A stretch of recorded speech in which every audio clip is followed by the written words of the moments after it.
Hi there, it's me. Today's Sunday, 15th of May. It's currently 9:22 p.m. I am in Kiev. I am still in Kiev.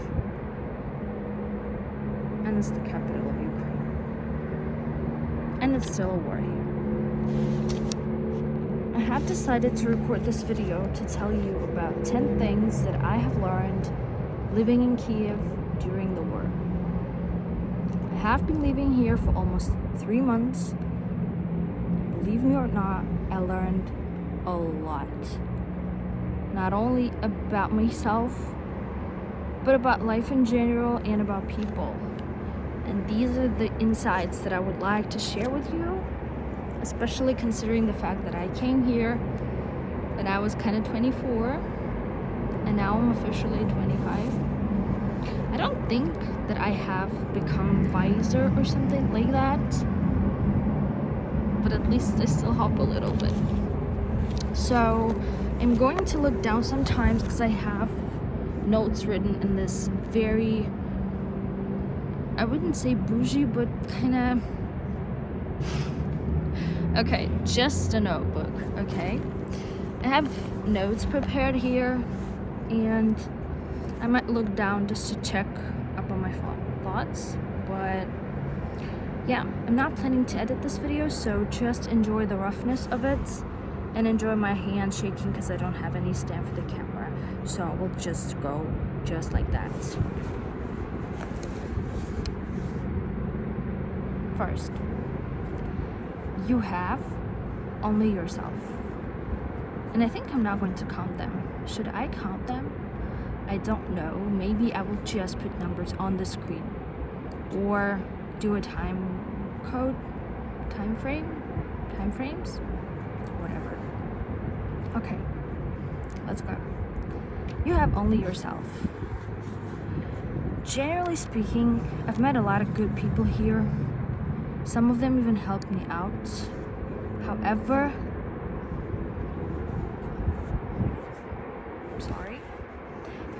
during this war, I have realized that I only have myself.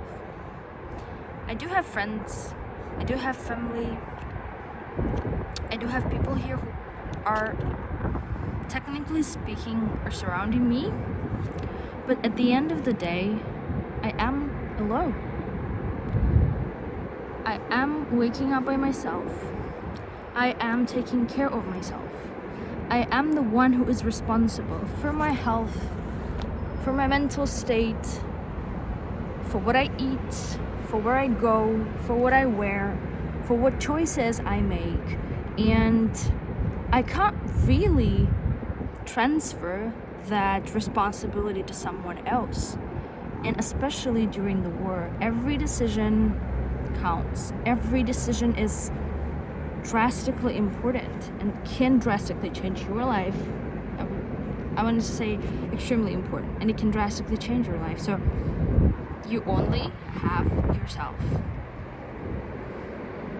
And technically speaking, you are only responsible to yourself. So you have to question yourself. You have to question what you do and what you say on a daily basis. And questioning, it's not being suspicious about yourself or not trusting yourself. It's just checking up on yourself and checking to see if you are going the right direction.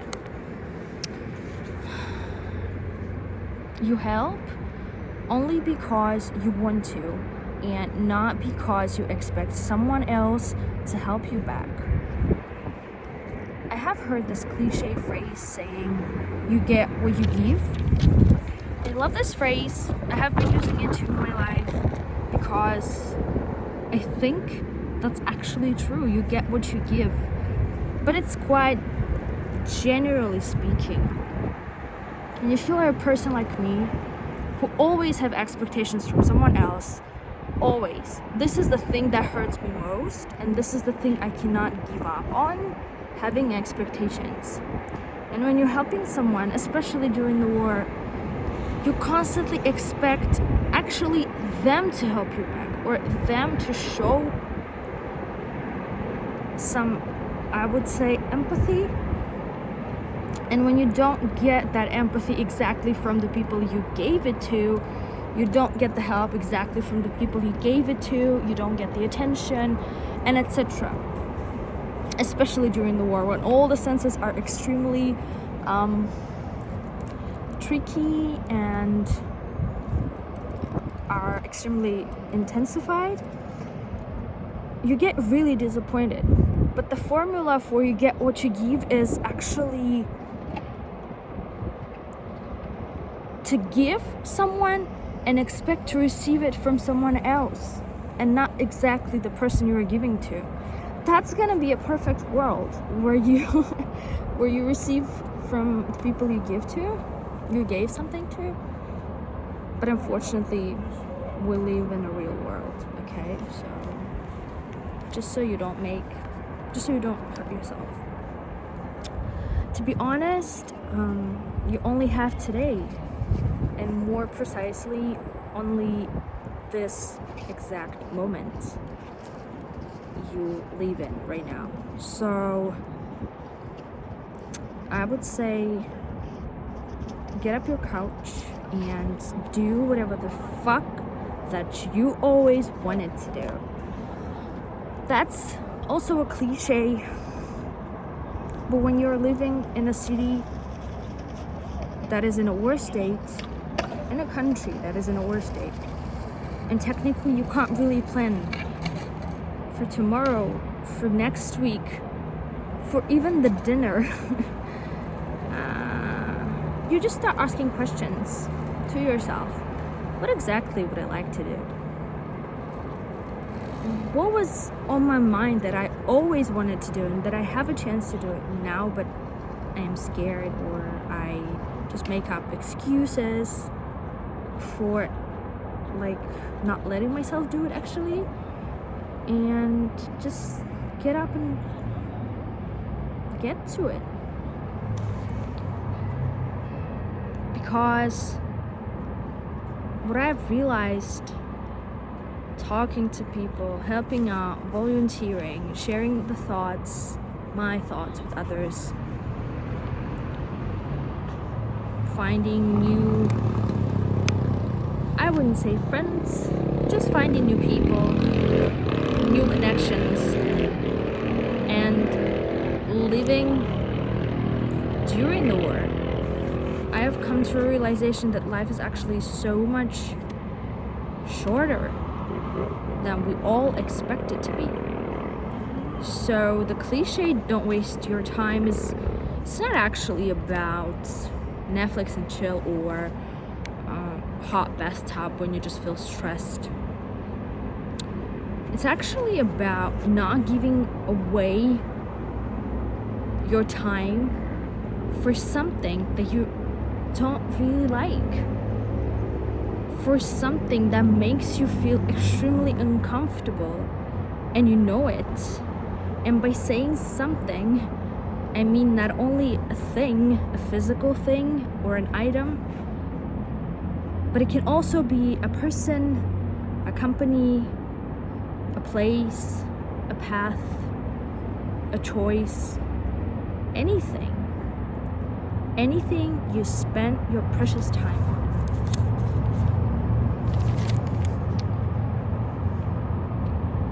People don't change for the better just because there is a war out there. And this realization I made along with the following thing. If you let them go once, don't let them in to your life again.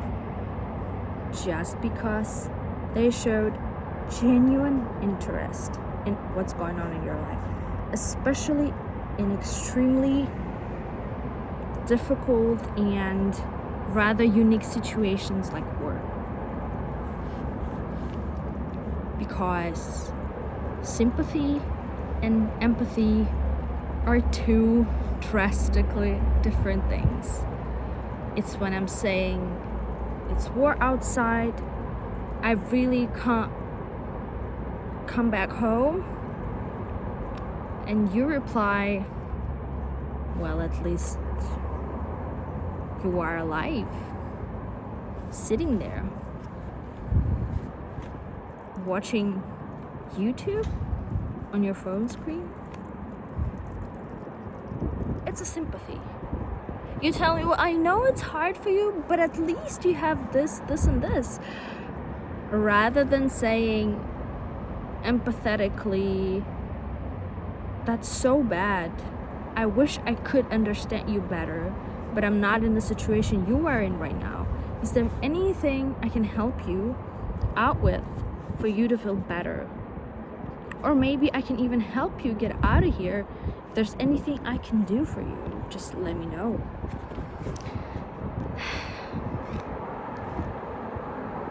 Also, one thing that's a real pity, but that's a realization, number 7.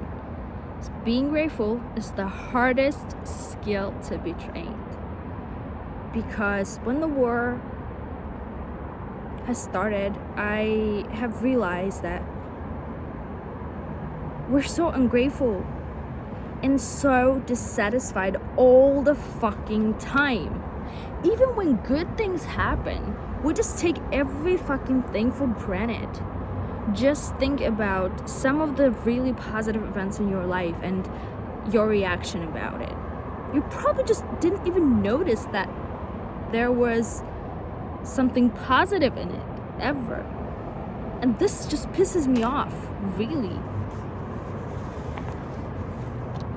Also, shaky camera again. Realization number 8 was being honest with yourself comes along with being honest with other people. And these are like 2 inseparable features of the life that you won't regret about. That's really, really hard to speak honestly and to tell the truth. And most of the time, truth hurts. I would say in 90% or even 95%. But looking back at the situations in my life, I would rather choose being hurt by the truth than being confused about people lying to me and me realizing it after the situation is over and I can't really change anything or act upon it or continue the conversation when everything is like gone, and then I just analyze it and come to a conclusion that the person was lying to me. Here comes the actual hell. The list of the questions to myself, getting myself even more confused, trying to find out if I did something wrong or if I hurt them or everything. This is just painful. Being upset about the truth is worth it. It's totally worth it. For both parties, I guess. I wanted to say last realization, but it's almost last. It's number 9. You can't just use people when you're bored or when you just need company and then throw them away once you feel better or you don't need them anymore. Any relationship in general is a serious relationship.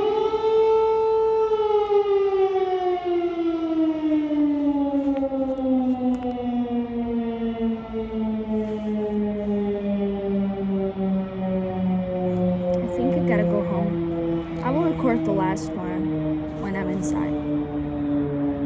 I love you all. Please take care. Stay safe. Last 2 realizations I wanted to talk about, and then air sirens just randomly interrupted us. What an inconsiderate world. So you can't just use people when you're bored or just need a company and then throw them away once you feel better or you just don't need them anymore. Any relationship you're stepping into is actually serious. Any relationship is a serious relationship. It's not a game. Unless you actually clarified it orally and verbally in a conversation with people you're having relationships with. And at the end of the day, nothing really matters. I want to finish my little movie, little video, with the quote from the movie called Remember Me. The quote says, Gandhi said that whatever you do in life will be insignificant. It's very important that you do it because nobody else will.